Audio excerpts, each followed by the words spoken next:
it's time for us to talk about our theories about the lack of offensive production against the Saints. They moved the ball. Once again, they were inside the 10-yard line a bunch, and they couldn't punch it in. Can I give you my theory real quick? Here's the way I see it. A lot of times, like, the question is, why is the offense underperforming with all these weapons? The answer is Jimmy. Jimmy's not good enough. And again, he needed to hit that throw to Christian McCaffrey. If he hits that throw to Christian McCaffrey deep, that's a touchdown. And they have more points, and everything looks better. But, okay, so that's definitely him. And there is a degree that Jimmy held back this offense. But I got to say, especially watching the game again, part of me, like, my heart went out to Jimmy more than ever yesterday because he got his ass kicked. He was getting really hit a lot. And every quarterback goes through that. But here's the Niners offense. Jimmy gets the ball, and the first read is whatever. If it's open, fine. If it's not open, the rest of the offense, it's like a one-read offense. No one ever really works that hard to get open. Everyone that's like not the primary receiver looks like they're running 75% of like intensity on their routes. And so you see him like all of a sudden he's patting his feet. And no one there were like 7 or 8 plays in this game where he's begging people to get open and extending the play and trying to keep things alive. And everyone's like, I don't know, man. And he would finally check down to Christian McCaffrey and take a shot in the face. Right in the face mask. Yeah. It's like there's not my heart goes out to a quarterback in that position, and I feel like you saw him in week 3 where he said your plays freaking suck, Kyle. I felt like his plays freaking sucked yesterday, where this is Kyle's offense. It's a one-read offense, and he tells Jimmy, here's who's going to be open on this play. I want you to throw to this guy. And everyone on the offense knows the ball's going there because Kyle said it had to. And then, so he's banking that he can outsmart the defensive coordinator. But when he's wrong, the offense isn't programmed to actually go through the progressions well. And so you have all these weapons, but it's wasted because it's all about Kyle guessing right.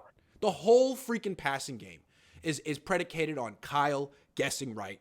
And sometimes he does it well, like against the Cardinals or the Rams. Sometimes he sucks, like against Dennis Allen. And then you got Jimmy over there patting his feet, running around, and you got Brandon Ayuk being like, hey, well, the play isn't for me. Or Debo. I mean, a lot of people have pointed out on film, hey, if the ball isn't going to Debo, his routes are terrible. Well, I think it's all a function of people knowing this is a one-read offense. That's the way I look at it. Yeah, I mean, I think there's a lot of problems I see with this 49ers offense. I mean, if you could start at with the run game. Run game hasn't been really good. And Christian McCaffrey, 2.9 yards per carry. That's not going to cut it for a guy you traded that much capital for. And when you see guys like Elijah Mitchell and even Jordan Mason who are averaging 5 yards per carry. Jordan Mason averaged 5 yards per carry at the end of the game when everyone knows that they're going to run. And Jordan Mason was able to get 5 yards per carry.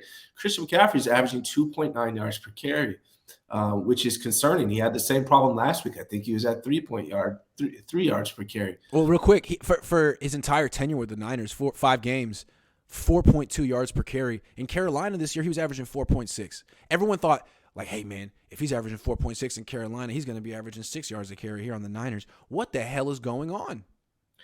I don't think Kyle Shanahan – his efficiency goes down? Sorry. Yeah. So, I mean, there's so many things. Like the running game is one major part. I think Elijah Mitchell needs to get involved earlier than he has been getting involved. They need to use Christian McCaffrey like a third and long scat back type running back.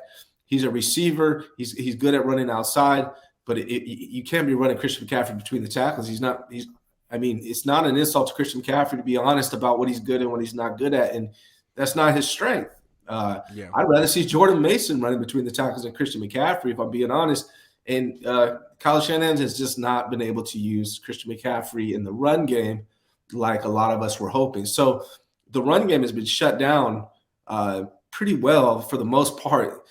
Coming in this season, we expected the 49ers to have one of the best run games of all time, or at least in this season, and it hasn't translated like that. So now what you're seeing is they're going to Jimmy Garoppolo in the passing game, and then with Jimmy, he's very limited to what he can do. It's a short passing game offense. He can't throw deep, or he doesn't throw deep, or he's not confident in throwing deep, or Kyle doesn't trust him to throw deep. Whatever it is, we don't have a deep passing game. So we're very one-dimensional. The offense is now short, 5-yard passes from Jimmy Garoppolo to the outside. That's the offense. And Yeah. so it's very predictable. And when you know that's what's coming, if you can shut down the 49ers run game and keep everything short and outside, it's very easy to manipulate and control. Yeah, and like with the Niners run game, they're at their best when they have someone like Mostert or Mitchell who is a threat to the edge and between the tackles. McCaffrey isn't. I mean, you can sneak him between the tackles every once in a while, but you can't give him a steady diet of that because he's not that good at it. You want to get him on the perimeter. And frankly, you're much better throwing it to him than handing it to him. He is a receiver and a very good one. But this offense is unlocked when you have someone like Mitchell or Mostert who can do it all, run inside or outside, and that's not McCaffrey. That's not Debo. When Debo's in the backfield, you know it's going to the outside. When McCaffrey's in the backfield, you know it's going, or you're playing to, you want them to run between the tackles. You're setting the edge and forcing them to the inside. When it's Jordan Mason, who I like a lot, I'm not worried about him getting to the edge.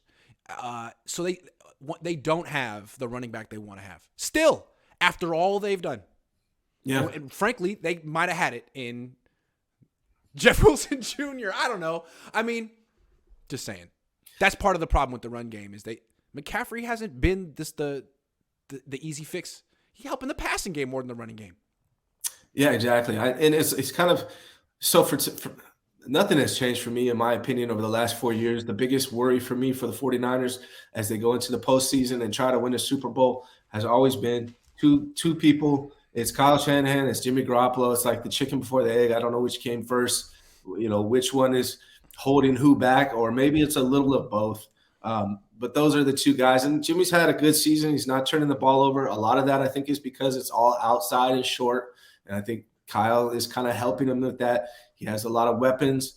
So Jimmy's playing fine, but there's an element of his game that's always been missing, and it still is, which is the deep passing game. And I don't see that changing, unfortunately. So here's the thing is this offense depends on Yak, Grant. It depends on Yak after the catch. And so what you're asking your playmakers to do is break multiple tackles every single time they get the ball. And when you play teams with good defense and good tacklers, it's not going to work. And so you have to be able to take the top off the defense at some point, at least a few times a game, in order to open things up. And just 49ers have not been able to do that. I feel like with the Niners, when they underperform and score 13 points, Kyle Shanahan enthusiasts will go to the film and they'll find 4 or 5 plays where guys are open and Jimmy doesn't throw it to him. And they're like, well, guys are open. It's on Jimmy. It's Jimmy's fault. And that's very compelling evidence. It's just that you don't know what Kyle's telling Jimmy. For example, there's a play. I'm going to show it. I don't know if you saw it. I'm not going to show it now. I'll show it later today. I don't know if you saw it on the TV copy, but I believe it's when Jimmy throws to Jawan Jennings at like the 1 yard line and it has like a 1 yard pass right in front of the goal line. And I think Christian McCaffrey's open on the left, wide open, uncovered, like wide freaking open. And Jimmy never looks over there. So the question, well, you could say, well, Jimmy should have seen him. But if Kyle is in his earpiece saying, the primary receiver is Jawan Jennings, I want you to look to the right side of the field. If he's open, throw it. Well, then that's on Kyle. That's on Kyle for having a one-read offense and not giving Jimmy the freedom at the line of scrimmage to make his own decisions of what side of the field he wants to read. I don't know, but it seems like from what we've heard, Kyle Shanahan is very much a micromanaging one-read guy. Like we saw that. Remember that clip in 2019 when the Niners were going up against the Packers and it was 3rd down and Kyle's mic'd up. He goes to the ref and he goes, okay, it's going to Kittle. Kittle's going to get held. And it did. And everyone's like, wow, he can predict the future. No, he's telling his quarterback where to throw. Yeah. It's going to go to Kittle. So I think there's a degree of that with the Niners offense where Jimmy is forced, hamstrung to throw where Kyle tells him to go, and everyone on the offense knows where the ball is going, and you're not getting the same kind of secondary efforts. The routes on the backside of the pattern aren't as good as the routes on the front side. And Damon says Jimmy Garoppolo doesn't improvise, really steps up in the pocket. It seems like he's actually trying to extend plays to a degree. It seems like he did yesterday, but it seems the wide receivers aren't working back to him sometimes. I'm not trying to create it. I'm just saying that Jimmy's mediocre. We know that. Sometimes Kyle's plays freaking suck. Sometimes against Atlanta, against Vance Joseph or Raheem Morris, he's got their number. Sometimes he don't. And it's like the talent of the Niners offense doesn't override it. That Kyle is somehow holding it back because he's trying to outsmart Dennis Allen and he can't. You don't have to outsmart Dennis Allen today. You have better players than Dennis Allen today. Let Jimmy read the field. You got 5 options who are good. How can he be wrong? But you're like, no, throw here. He's going to be open, I promise. Well, you're right. Well, how often? 60% of the time? I don't know. Depends, I guess, that day. Yeah, I think, Jimmy's just limited, and I think Kyle outthinks himself and tries to overcome those limitations too much. And when sometimes you just need to let him do his thing. And the combination of those two things are why the Niners offense is not Miami. Because Jimmy's limited and Kyle overthinks himself. Yep. He got in a battle of wits with Dennis Allen and lost. Yeah. And now he's got to go in. I don't even know who the defensive coordinator is for Miami, but I don't know either. I don't know. Let's see what he's got. Johnny says stepping up in the pocket wasn't an option for Jimmy. He took too many hits to do so.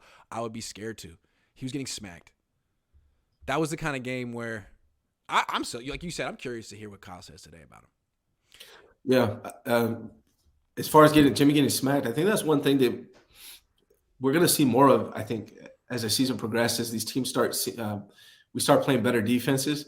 Jimmy's, because of this offense is schemed the way it is, and Jimmy gets the ball out so quickly, he's not giving a lot of teams the chance to sack him. And that's partially why the sacks are so down. But they also, part of the reason why the line looks so good is because of that. And they also haven't faced a ton of good pass rushing teams. True. And this team got a little bit of pressure on him, and all of a sudden, Josh Wyatt says, was that Jimmy's best game as a Niner? I watched all 22 and there were 10 plays that were absolute traps that Jimmy avoided the game-breaking play. I didn't think so. I gave him a D for his performance. I mean, missing that throw to McCaffrey was rough. And then just to know that your defense is pitching a shutout and he kept like forcing the throw to Kittle in the end zone that almost got intercepted. I don't care if Kyle Shanahan told you to throw to Kittle. Dude, he's not open. And you forced that ball to him. I mean, that was like the one he threw in Kansas City, like the Hail Mary. He's like, dude, what are you doing? You can't throw that. He's not open. And frankly, Kittle hasn't been winning like that all year. So I wouldn't say so. I thought he was a little reckless in this game. I thought he was trying to showcase himself. I think he had four really bad passes in this game. There was even the touchdown pass. I mean, that could have been an interception. It's not like Tyrone Matthew had a whole hand on that ball. That could have been an interception. The force to Kittle was bad. The miss to CMC was bad. The duck, and I'll give him the duck a little bit to Ray. He did get, hit on that throw, so I'll give him that one. But all 4 of those, and then the interception. So what is that, 5 plays? Yeah. So, I mean, I gave Jimmy like a C yesterday, but definitely not the best game of his career. No. Corey says we've played only 2 teams. And if that was the best game of his career, what does that say about his career? That 13 points, that's the best. Yeah. Maybe. I mean, maybe it was. I don't know. Maybe it was. Corey says we've played only 2 teams with defenses ranked 15th or better. Jimmy, 3 TDs, 2 INTs, 3 fumbles, 1 safety. I think his progress is an illusion. Yeah, I mean, this Saints defense, people thought, they said after the game, we kept asking like Kyle, like, so what's up? 13 points, man. He's like, first of all, the Saints defense is really good. Nah, they were giving up like 24 points per game coming into this. I was like 25th out of 32. You scored 13 points. This defense isn't good. Arizona's defense was giving up like 30. It was the second worst defense in the league. So, yeah, we're going to have to see. And this defense against this Miami defense is not great either. Tampa has a good defense. Yeah, Washington's defense pretty good. So we'll see. Frank says, seems like defenses are loading the box and selling out to the edge. You can see the difference with Mitchell in there as an inside runner, and Jimmy has to hit some deep balls or please freaking try. Now we got Jordan Mason time, and I wouldn't just shrug him off. We're going to talk about him. Johnny says, Jimmy isn't calling audibles. He is strictly listening to Kyle and his play calls, good or bad. Well, I don't think he's allowed to call audibles. I don't think he's allowed to. Yeah. So that's another part of the problem. I haven't seen Jimmy call many audibles in his whole career. He can just do the can thing where Kyle's called 2 plays and Jimmy gets to pick between them.